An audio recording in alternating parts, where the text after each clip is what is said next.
Hello, everyone. My name is Yasser Seirawan, and I'm an international grandmaster of chess. And I'm going to be your teacher and your author for this Chessable course. I am going to teach you not only about chess, the rules of chess, but also the history of chess.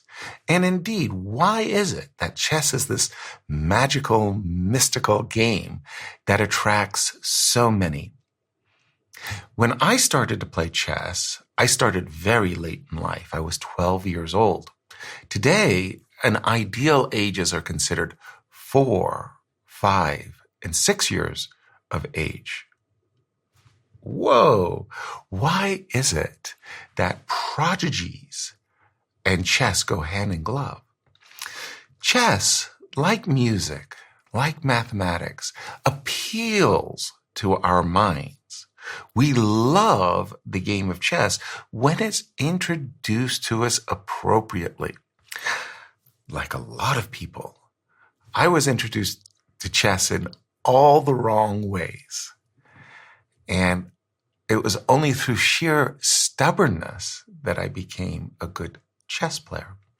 Again, I started at the age of 12, and it was a neighbor who actually taught me the game of chess. And we took the chess set out of his closet, and we opened it up, and it was this black and red checkered board, and we had to detach these hollow plastic pieces.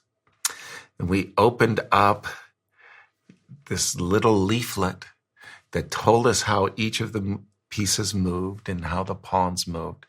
And we started playing. Well, David Chapman, my teacher, he was really good.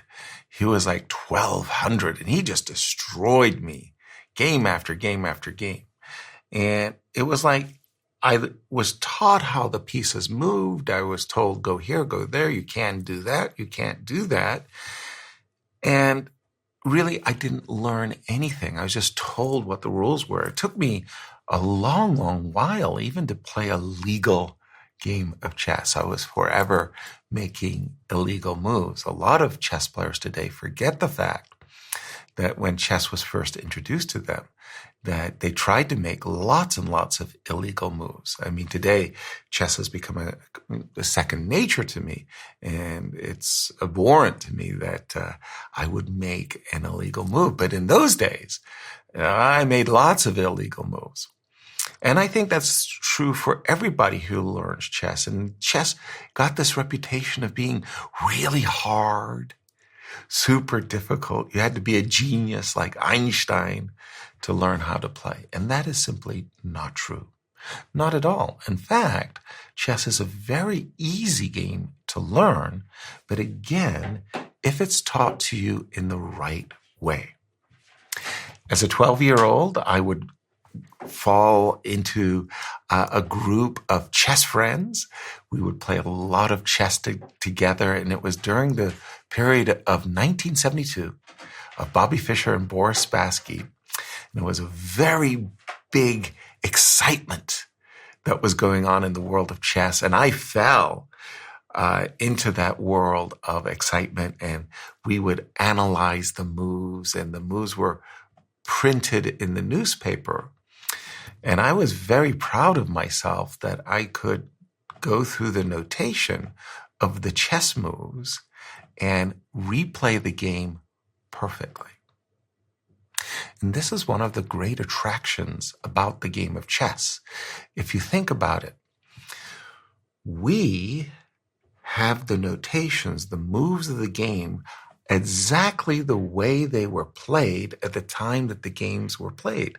And we can go back into the history of chess hundreds and hundreds of years. In fact, we have millions of games in our databases, and we can replay the moves exactly as they were played centuries ago. This is very powerful for chess players. If we think about basketball or soccer, if you don't have a video of the basketball game or the soccer game, and I wrote that one team won against another team and scored a last-minute goal, Well, that's fine, but a video replay allows us to share the moment. In chess, we can replay the game perfectly, so we can all feel the thrills and spills of the moment and when a move was played and the counter move was played. And this history of the game is also something absolutely fantastic and absolutely compelling. One of the things about the world of chess, of course, is it's a war game. It's an army game. In fact, we refer to the white army, the black army. So it was a war simulation. And this game of war started many, many centuries ago. We think, roughly speaking, the 6th century AD in India. The game of Chaturanga was the forerunner of chess. And chess evolved from Chaturanga. And we're going to learn about the evolution of the game, the pieces, the rules. Chess was not invented. Not at all. Chess evolved. The only pieces today on the chessboard that have the original movements of the pieces of Chaturanga are the knights and the rooks. Everything else underwent transformations, including the common foot soldier, the pawns. And we're going to learn all about those rule changes, the history of the game, the notations, the rules of chess. And first of all, I'd like to help you understand who is your teacher. Again, I'm Yasser Seirawan. You can call me Yaz. All my friends do. And as a 12-year-old, I really got involved in chess as a beginner. And I would enter chess clubs and chess tournaments at what we would call a Class D player. I think I would be like a Class F player, but I don't think we had Class F players. I had a very, very low rating, underneath 1,000. And as I would learn chess and play in these tournaments and have victories and defeats, my chess rating increased. And it was like I was going from 1,000 to 1,200. And that made me like a Class D player. Then I went up the classes to Class C and B and A. And then there's like these enormous steps. He's become a chess expert. That was like from the level of 2,000 to 2,200. Then chess mastery, 2,200 and above. And then if you're really out there in the stratosphere, like unbelievable, you go over 2,400 and you become an international master. And then the highest level you can achieve was international grandmaster. Of course, you can become world champion, and that's the best of the best. But international grandmaster is like the highest honor you could achieve in the world of chess. And 12 years later, from a 12-year-old to 7 years later, I was 19, closing in on 20, I became an international grandmaster. It was a great honor. And at the time, I was really proud of myself. I pat myself on the back and let me see, I was just 19 years and 20 months and I don't know how many days old that I became an international grandmaster. I wanted to see how I fit in this pantheon, this historical number of people who became grandmasters.